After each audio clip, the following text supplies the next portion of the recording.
Добре ли ви е да живеете в магазин? От бряг до бряг. Магазин.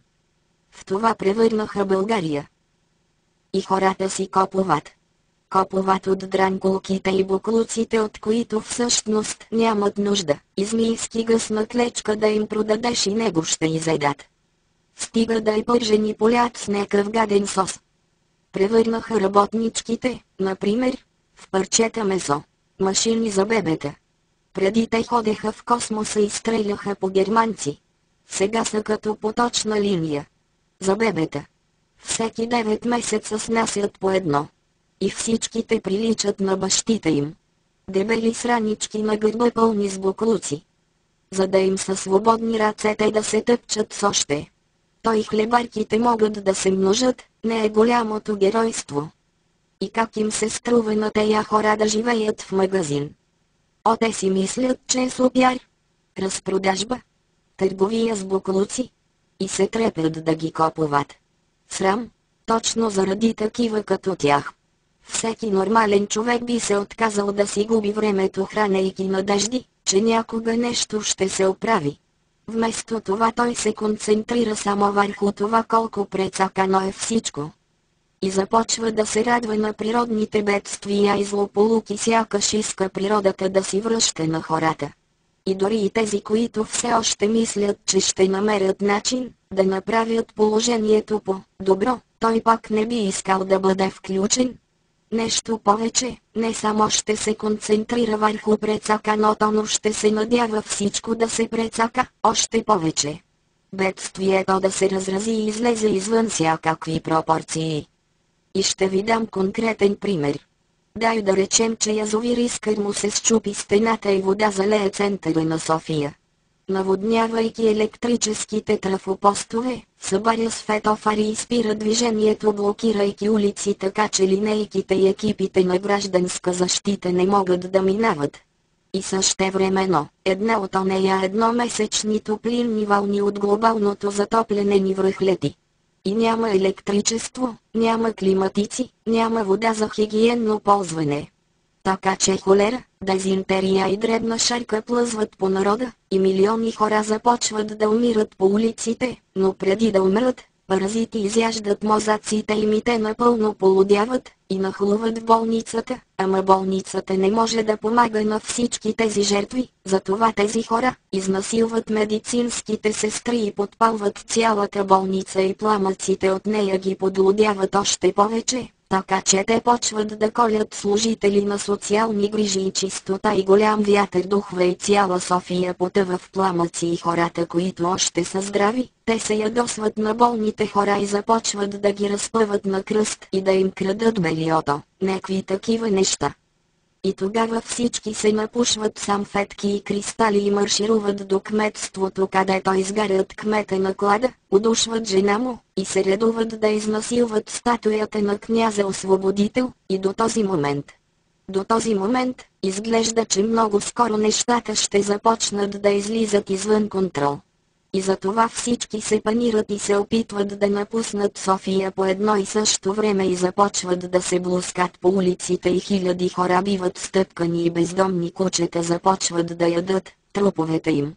И бездомните кучета започват да преследват останалите хора надолу по магистралата София, Пловдив и един по един, кучетата отбират старите и бавните хора, защото са в бързата лента за движение. Където не им е мястото, ако си бавен не карай в бързата лента, мини вдясно, и тогава, щастливците, които успяват да излезат извън града, разбират, че искрите от града са запалили и покрайнините на София и покрайнините горят неконтролируемо и хилядите идентични селски домове изгарят заедно с идентичните стопанки с идентичните деца, на име Петър и Петрунка. И сега огъня се е разпрострял до полята, и нивите и фермите горят силно с 8000 градуса температура, създавайки милиони печени картофи, и докато нивите и фермите горят, хиляди хамбари и бараки започват да експлодират заради хилядите скрити, нелегални лаборатории за производство на наркотици, и химикалите от тях потичат надолу по баирите и се вливат в реките и потоците, където диви животни пият вода и напълно се надрусват с наркотици, Така че надрусани мечки и вълци започват да обикалят по селата из цяла България в търсене на хора, които да изедат, макар че всъщност въобще не са гладни. И огънят се разпространява по горите, и горите яростно горят и хиляди елени и тролчета, самодиви и феи излизат от горите пищейки: Бамби е мъртва! Бамби е мъртва! И тя е. Накрая, тая тъпа шматка Бамби е мъртва. Мъртва! И така. Хиляди местни пожари се обединяват в едно огромно българско огнище. 12 града горят до основи, и пламъците се разпространяват по Дунавската равнина и Тракийската низина, препичайки зърното и кравите и всъщност създавайки хиляди сандвичи с говеждо месо, и прескача Марица и подпалва Родопите и Югоизточна Тракия, избивайки милиони от израсналите по тези места хора. Взривявайки заводи, прекъсвайки сватби и погребения. И след това, завива на северозапад и тръгва към президентството, където Георги Първанов още не може да реши дали това е бедствие или просто злополука, и дали имаме нужда от национален траур или не. Да. Труден въпрос. Не може да реши. Защото съветниците му са по затворите. И затова си ляга да дремне, слага си празната глава на малката възглавница, която мама му е дала за Коледа, и почва да спи. И огънят се премества в Пловдив, обаче хората от Пловдив го пращат на майната си. Да, и той отива. Да. И точно това прави, и вместо това изгаря Драгалевци с всичките му богати задници и напълно разрушава малките им педалски градинки и дворове с мини игрищата за голф. И докато всичко това се случва, Македония изгаря до основи, но никой не забелязва.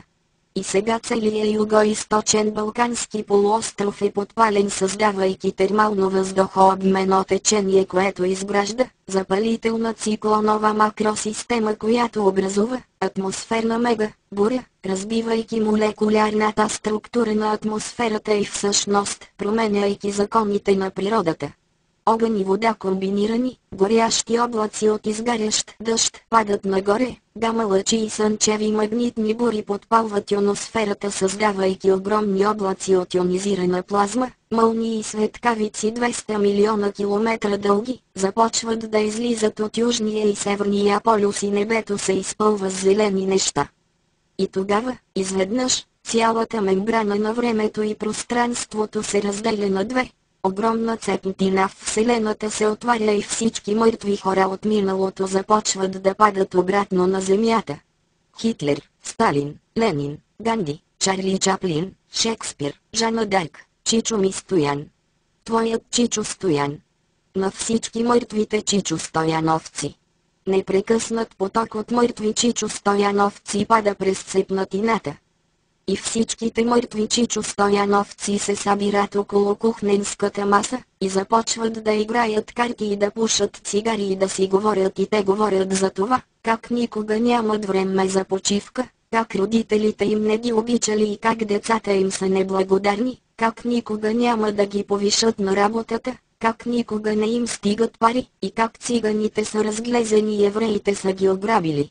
И течна омраза започва да се излива от тези хора и да се събира в един басейн от течна омраза по-голям от Вселената, който започва да се върти и върти и върти. Докато накрая не избухне. На милиони малки звезди, с милиони малки планети около тях, и на тях живеят милиарди Чичо Стояновци. И те всичките имат чисти обувки, добра работа, идеален сексуален живот, и децата им ги мислят за готини. И всеки ден Чичо Стоян печели от лотарията, всеки ден Чичо Стоян има в джоба си печеливш билет. И всички са добри с съседите си. Сега разбрали защо ми харесва, когато природата си връща на хората.